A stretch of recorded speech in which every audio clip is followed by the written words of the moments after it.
کہ مسجد اقصی کسی مسلمان ممالک کا مسئلہ نہیں ہے، وہ صرف فلسطین کا مسئلہ ہے، وہ صرف وہاں کے رہنے والے لوگوں کا مسئلہ ہے۔ کسی ایک چیز کے اوپر اس امت کا اس اعتبار سے رد عمل ابھی تک آیا ہو کہ مسجد اقصی ہماری وراثت ہے، وہاں کی بہن بیٹی کی عزت بھی اسی طرح محترم اور معزز ہے جس طرح ان بہنوں بیٹیوں کی ہے جن کو معاشرہ بہن بیٹی سمجھتا بھی نہیں ہے۔ بچہ گھر لے جائے آگے بھول جاتی ہے۔ ایک عجیب داستان لوگوں کو اللہ نے عجیب حوصلے دیے ہیں۔ بے الزم بن قتلت کا مطلب کوئی یہ نہ سمجھے کہ صرف اس وقت کی مشرکہ اس وقت کے کافروں سے وہ درگور کی بچی پوچھے گی کہ مجھے تو نے کیوں دفن کیا۔ قیامت تک کے لیے جب کہیں پر بھی کوئی ناحق بچی ذبح کر دی جائے گی، قتل کر دی جائے گی، وہ ہر اس آدمی کا گریبان پکڑے گی جو اس کے خون کو بچانے کا سبب بن سکتا۔ نکاح کہ ہم تو سارے ایک ہی کمرے میں گھر والے اہل و عیال بیٹھتے، میاں بیوی بہن بھائی بیٹے پوتیاں پوتے سب ایک کمرے میں بیٹھتے ہیں تاکہ اگر کوئی بم گرے تو سارے شہید ہو جائیں، کوئی یہ نہ کافر کہے کہ اپنی ماں کو رو رہا ہے، کوئی اپنے بیٹے کو رو رہا ہے۔ اسلامی حکمران، اسلامی ممالک اگر ایٹمی طاقت ہونے کے باوجود کسی ایک مسلمان کی مال جان کا تحفظ ہم نہ کر سکے تو پھر کل قیامت کے دن میرے نبی شافی محشر شکلیں بگڑ جائے گی، نسلیں تباہ ہو جائے گی۔ یہ کوئی معمولی مسئلہ نہیں ہے کہ فلسطین کا مسئلہ اور اسرائیل کا مسئلہ، یہ مسلمانوں کے جذبات کا، ان کی ایک ایک چیز کا اللہ کے ہاں امتحان ہے۔ غیرت کے نام پہ تو قتل یہاں پہ بڑے ہو رہے ہیں، جہالت کے نام پر بھی، غیرت کے نام پر بھی۔ اس بہن بیٹی کی عزت کو، لیکن بات تو یہ ہے کہ وجود میں لوگوں میں خون تو غیرت ایمانی کا ہو۔ معتصم باللہ کوئی بہت اچھا حکمران نہیں تھا، اپنے آباء و اجداد کی طرح کوئی بہت اچھے پیرائے کا کوئی حکمران نہیں تھا، لیکن رگوں میں غیرت کا خون دوڑ رہا تھا۔ موجودہ یورپ، قرآن و حدیث کا روم، اس وقت میں اموریا شہر کے اندر، قلعے کے اندر ایک عورت کو، مسلمانوں کو اس کافر نے پکڑا اور پکڑ کر ظلم کر رہا ہے۔ وہ عورت چیخیں مار رہی ہے تو وہ اور زیادہ مسکرا رہا ہے۔ وہ آواز دیتی ہے، معتصم باللہ تجھے مسند خلافت پر بغداد میں اللہ نے مامور کیا ہے، تو ہمارا حکمران ہے، ہماری مدد کے لیے آ۔ وہ اور زیادہ کھلکھلا کے ہنسا کہ تیری پکار کے لیے یہ بادشاہ سلامت آئے گا۔ اس وقت کی تاریخ اس بات کی شہادت دیتی ہے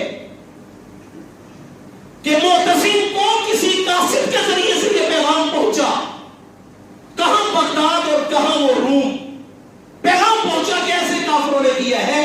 اسی وقت سے جنگی تیاریاں شروع کر کے اسی ظلم کرنے والے کو اپنے سامنے مجرم بنا کر لٹا کر کہ مجھے یہ نہ بتاؤ کہ وہاں پر فوج کتنی ہے، مجھے یہ نہ بتاؤ کہ وہاں پر ان کے پاس جنگی آلات کیا ہے، مجھے صرف یہ بتاؤ کہ یہ پیغام تمہیں کس جگہ سے کیسے ملا ہے۔ وہاں پر اپنی فوجوں کو لے کر گیا، اسی فرد کو تاریخ کہتی ہے جو مسکراتا تھا، جو ہنستا تھا، جو مسلمان بہن بیٹی کی بے کسی پر ہنسی اور کہتے لگاتا تھا، اسی کو سامنے لٹا کر کہا مسلمان بہن بیٹی روئے زمین کے کسی خطے پر بھی اس کی عزت اور ناموس کی پہرے داری محمد رسول اللہ صلی اللہ علیہ وسلم نے اسلامی حکمرانوں پر لازم کرا دی۔ میٹنگیں کرنے کے لیے انہی لوگوں کو مقروض بنا کر ہمیں تم نے کلمے کی نعمت، قرآن کی نہ قدری، جہاد کی نہ قدری، پاک زمین کی نہ قدری میں، غلامی میں ہمیں چڑھ کے رکھ دیا۔ کبھی کسی کے در پہ کھانے والا بھی کوئی آگے سر اٹھاتا ہے کسی کے؟ تاریخی زمینی حقائق ہے۔ آج مسلمان جس سطح پر ہے، حب الدنیا و کراہیت الموت، مسند احمد کی روایت، جھنجھوڑ کے رکھنے کی سنت کو، لیکن کوئی صاحب دل ہو تو صحیح۔ وَلَقَدْ يَسَّرْنَا الْقُرْآنَ لِلذِّكْرِ فَهَلْ مِن مُدَّكِرٍ، وہ کوئی ہو تو صحیح جو اللہ اس کے رسول کو سمجھے۔